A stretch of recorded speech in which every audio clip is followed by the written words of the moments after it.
সামনের বছর চৈত্র মাসে গাজনে যেন আমরা হাট দেখতে পাই আপনার সহযোগিতা।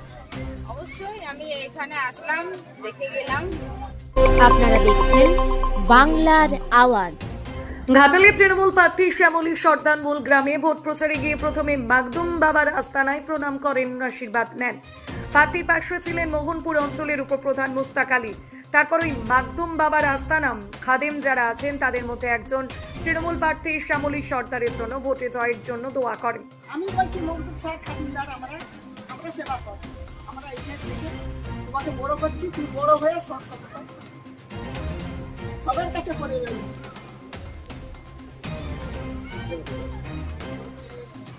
তারপর ওখান থেকে 300 মিটার দূরে একটি শিব মন্দিরে আছে, সেখানে গিয়ে তৃণমূল প্রার্থী শ্যামলী সর্দার পূজা অর্চনা করেন। ওই শিব মন্দির সংলগ্ন এলাকার মানুষের দাবি অনুযায়ী অঞ্চল সভাপতি সৌমিন রায় ও নুরুল ইসলাম তৃণমূল প্রার্থী শ্যামলী সর্দারের কাছে আবেদন রাখেন সামনের পুকুরটিতে একটি পাকার ঘাট করে দেওয়ার জন্য।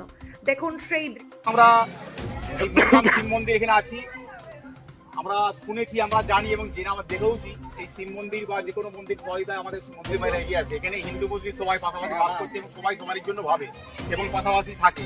আমি বলবো চৈত্র মাস গাজনের সময় এই মুহূর্তে না হোক, আপনি ক্ষমতায় আসার পর নিশ্চিত ক্ষমতায় তো আপনি আসবেন, বিপুল ভোটে জয়ী হবেন। আসার পর এই ঘাটটি দেখতে পাচ্ছেন, আপনাকে আমাদের অনুরোধ বা আপনার কাছে আমাদের আস্থা আছে, কিন্তু এই ঘাটটি যেন সামনের বছর চৈত্র মাসে গাজনে যেন আমরা ঘাট দেখতে পাই আপনার সহযোগিতা।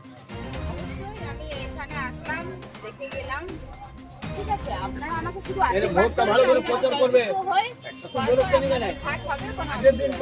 আমি বলে যাচ্ছি ঘাট হবে। আচ্ছা ঠিক আছে। মহিলা তৃণমূল প্রার্থী শ্যামলী সর্দার জাতি ধর্ম নির্বিশেষে সকলের কাছে পৌঁছানোর চেষ্টা করছেন এবং তাদের পাশে থাকার কথা বলছেন। নকিবুল ইসলামের রিপোর্ট, আপনারা দেখছেন বাংলার আওয়াজ।